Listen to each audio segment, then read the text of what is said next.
I'm going to share 2 pieces. If you do like what you hear, I do have copies of my first published book. It's called Till Death Do Us Part. All right.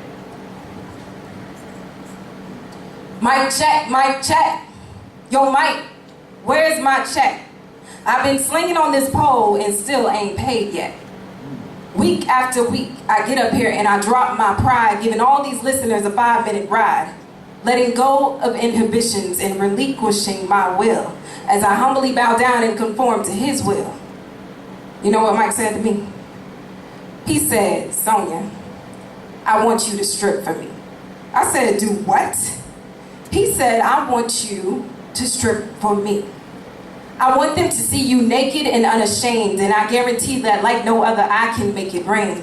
Fire on your sacrifice. Whatever you need, just name your price. I said, hold up. Let me make sure I'm hearing you right. You want me to put my business out there, lay it all bare for a room full of strangers who could care less about me and my book, as long as they get a chance to take a look. A free peek into my past, and some would even dare me to wind it back. I don't think they really know what I'm here for. Because if it were all about the money, I would be out the door.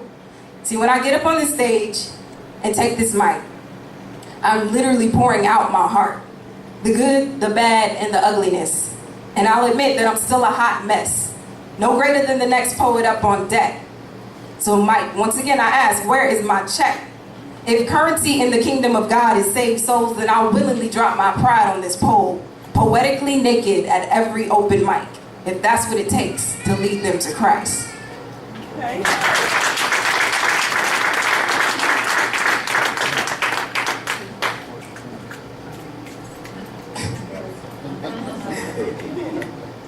Now, I'm not against sex, but I am against nonsense.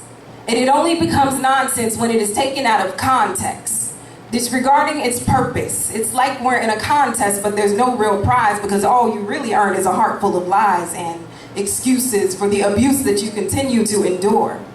Do you even remember what it's like to still be pure? Before penetration and before the heartbreak and before you said wait and before the rape began. Now, in no case is it ever okay to take away one's innocence, but what do you expect if you're so willingly giving it? Flaunting and fronting like you ain't wanting nothing, but you ain't complaining when he started touching. It wasn't until he weakened your will and left you with a debt that you couldn't afford to pay. It wasn't until you saw the price of that bill that you decided it was time to walk away. But too little, too late. He's got you right in his hands.